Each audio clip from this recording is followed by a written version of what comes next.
Hello and welcome to this edition of the ANF podcast with me, Scott Casson-Rennie. And me, Al Coates. And Hello, Al today, Coates. yeah, Al Coates. And today we had a podcast planned, but we had a little chat, didn't we? We did, yeah. We had a rather bantertastic podcast. Frivolous. Recorded, yeah. Yeah. And we just thought maybe given the last 24 hours, well, it'll be 48 hours time this goes out, but it might not be. Yeah. I mean, it's not like she listens to the podcast. Well, no, clearly not. Clearly not. Queen Elizabeth II. We thought it might be an idea just to kind of tone it down a little bit and maybe just record a unnumbered and unnamed edition just for this week. Yes. I mean, I'm not a massive royalist, I'll be honest with you. That said, I've been finding myself quite moved by the whole experience. I know. And do you know, it's interesting because I'm exactly the same. I'm not a massive royalist. I've met the royals like you have, which I'm sure we'll come on to talk about in a minute. But I do feel like they are a part of our lives. Do you know what I mean? And whether you're a royalist or not, actually, I mean, you know, living where I live, it's been an interesting 24 hours on social media and the like. The block button has to be used a couple of times. But do you know what? They were a part of my life. They were a part of my parents' life. They were a part of my grandparents' life. And I think that, you know, somebody who she committed her life to service, serving her, you know, subjects and what have you, and she did it. And, you know, to be 96 years old and still doing the job 2 days before she died, when she invited the new Prime Minister to form a government, that's... Yeah. I'm afraid I'm not going to be here when I'm 96. It's just not going to happen. Yeah. And I certainly won't be working 2 days before I die. Good. No, I think it's odd because I did some training today, and I did 2 sets of training with the same organisation but at different places, and it's just palpable. A lot of people are going, I didn't think I was bothered, but I am. And it in some ways the Queen's been like wallpaper for our entire lives, and then, you know, I was on the way, I was like going, oh, but then money will have to change, and, you know, in the UK money will have to change, and post boxes and letters from the Majesty's government, and people I was talking to people with prison service and going, oh, no one's serving at Her Majesty's pleasure, it's His Majesty's pleasure. And it's like everyone's like going, everything's changing. I know. And that is interesting because my cousin in Canada, that was his first question, because obviously the Queen's head is on all Canadian money. And the question was, wow, what's going to happen to that? And then I saw something similar about the Passport Office, because it's Her Majesty's Passport Office, isn't it? Of course, yeah. It's called. And how does that? So it's a bizarre. Really odd. I was also conscious as well that bringing it back to the subject matter, you know, fostering children with difficult experiences. I think that I'm conscious that it's a really peculiar time that where everyone is with this level of grief, and, you know, our children have experienced complex experiences of separation and loss. And I just thought I was sort of mindful of checking in with my little ones, my big ones. They're on their own. That's terrible, isn't it? We've made that clear division. If you're over 18 now, you're on your own, with your own emotional welfare. But my 10-year-old, 11-year-old, just kind of checking in and going, you know, this is a big deal for her. And actually, she got into a school assembly this morning, and they had a full assembly all morning. And then someone dobbed her into the teacher and said, "Oh, she's met the Queen." And so bless her, Shania hates any sort of attention, but had to kind of fess up to having gone to Buckingham Palace and all that kind of stuff. Oh, dear. Oh no! You see what I did there? Yes, I did see what you did. I'm not biting yet. That must have. I mean, if you, I think if you've met the Queen as well, that's probably a little bit more kind of means something, doesn't it? Rather than not. And I've got, out of my 3, only one of them is really actually anywhere near bothered. But I think the other 2 are more kind of just not letting, because they struggle to show that kind of emotion. Yeah. So it's kind of, From one, it was, well, she's dead. What do you want me to say? You know, as we're watching the television and watching repeats of the interviews that they've been doing for the last 24 hours and stuff like that. So it's a callousness of youth as well, isn't it? You know, I mean, well, it is exactly. So anyway, Al, on to your story, because you've met the Queen as well, didn't you? Well, it's odd because on my training, you know, I feel I have a very complicated relationship with my MBE, and so on my training, I often, depending who I'm doing it for, I'll put MBE, and then I put my slides up this morning, and someone went, oh, "Does that mean you met the Queen?" And I went, "Yeah, it does." And so I told the story. But for me, the first thing is when you get to the palace for your MBE, you don't know who's going to give it to you. So it could be, it could be the janitor, it could be a minor royal, it could be Prince Harry, it could be at the time it was Prince Harry, and so it was the Queen. And I have to confess that I thought, I'm just actually made up, as much as I feel complicated around the whole thing.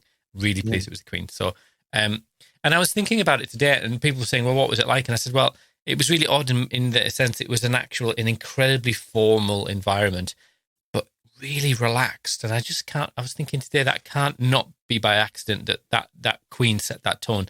That actually it was really good fun, and as much as it was incredibly choreographed, you know, they separated the families, and even that I rang them up and I said, "Oh, I've got more kids than you're allowed to have tickets for," and they went, "Not even a problem, just bring them." I remember. Well, not just bring them. Yeah. Give us the names. Don't just bring them. Could be anyone.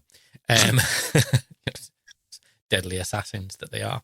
And then they separated families from the people who are getting awards, and we were all having a right laugh. And it was like a comedy show. These people in uniforms with braids and, you know, pointy hats and all sorts of kind of just putting us at ease, taking us away, getting us ready, giving us the instructions. And, you know, you had to walk forward 3 steps, turn sideways 3 steps. You had to bow. You weren't allowed to ask any questions, but you're allowed to answer any questions. You had to say Your Majesty for your first answer, and then Ma'am after that. And you literally, all I could think was, don't mess up, don't mess up, don't mess up. This is, this is your moment. And then and so I got up and I did my thing, and she went, "I'll not do it." She said, "Is it appropriate to do an impression of the Queen at this point?" Don't do it, No, we started very somber, and now we've gone back to idiots, haven't we? Yeah, exactly. And she just said, "Do children still need adopting?" And I went, "Yes." And you know, I can't remember what I even said to her, because I was just so like, don't say the wrong thing. Don't speak. Yeah. And so I think I said, "Yes, they do." And, yes, and she went, and you were on the wall mission to have as many as possible. Yeah, well, there's lots of burly Gurkhas looking at me as if to say, "You say the wrong word, mate, and I'm gutting you like a fish right here." I mean, you were watched like, there was like some men as if to say, "You even cough towards the Queen and you're having it." Yeah. So, and then she pinned the thing on my chest, and you take 3 steps back and you're off, and it was gone. And that was fun. It was just a fantastic day and really good. Yeah. We went to the garden party as well. You did. I remember that as well. Yeah. You've been many places. Yes, and Paula was made up about that. And then Shania said to me after the MB, she went, "Seriously, Dad, I hope you don't get any more, because that was so boring." She said, mind you, what was she, 7, 8 at the time? She will a bit. Well, I think she was 6 actually. Yeah. Oh, bless her little heart. So that's my story. I mean, is that it is an interesting time. You met her, didn't you? And you had that kind of one-to-one, even if it was just one question, you had a one-to-one kind of conversation with. Yeah. And that's with you forevermore. It is, and we've got on the wall. I've got you get like an A5 parchment with, not A5, sorry, A3, not A2, sorry, A2 parchment. And it's got a signature on. It's got Phil's signature on up on the wall. My mother was like a dog with 2 tails. I've got me gong.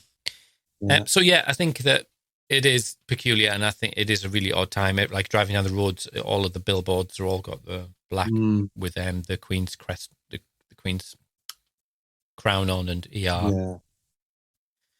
Yeah. I mean, hey-ho.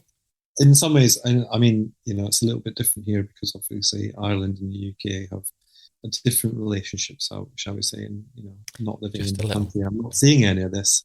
I only see what I see on Twitter and on the news and stuff, and it's there's been some, politically, there's been some, I mean, from around the world, not just in Ireland, but from places that you wouldn't expect, some really nice kind of messages and stuff. And I think that, like I say, politically here, there's a sense of kind of loss and the French president. Oh yeah, Macron. He was quite with his words, and he said, to us it was our queen, but to them it's the queen. Which, if you think about it, there's more than one queen in the world, but for her to be referred to as the queen is just, that just shows what 70 years of service does, and in terms of respect. So if you strip everything away, she was a woman who gave, she may have never worried about the heating bill, but in her 80s, she's giving 350 days a year or 350 appointments a day. I'm someone who struggles to go out to a works do that I promised 2-3 weeks ago, and I feel begrudgingly, but she's doing nearly one a day. The smile on her face. Absolutely. So I think we can be proud. I feel an immeasurable sense of proud to be English at this moment. If I can say English, can I? Yep. Head of state. And you can say what you like. Yeah. I can, yeah. Though I wouldn't consider myself a royalist at all. So that's very odd. And I'm the same. And I was watching earlier the numbers of people at Buckingham Palace in various different places, and I'm thinking those people are true royalists. I think there's three kind of camps in my view. There's royalists, there's Republican, and then there's kind of us in the middle who actually respect what they stand for in some ways. But we could live with them, or we could live. Do you know what I mean? It's that kind of situation. Like we're not bothered whether they exist or not, but we're not kind of against them. So that's kind of where we sit with it. So it's been. So I think basically the message is that thank you for listening. Anyway, we just thought we'd put this out because it just feels odd to have our normal sort of light, frivolous, flippant, and it wasn't. It was a podcast where we were going to talk about some future development stuff, which can wait. I think the obvious one is we even did it at the beginning. So we've renamed ourselves. We've not rebranded as such. We just shortened the name to the ANF podcast. Yeah, and covering the range of kind of I can't remember how it's worded now. It's not tripping off the tongue yet.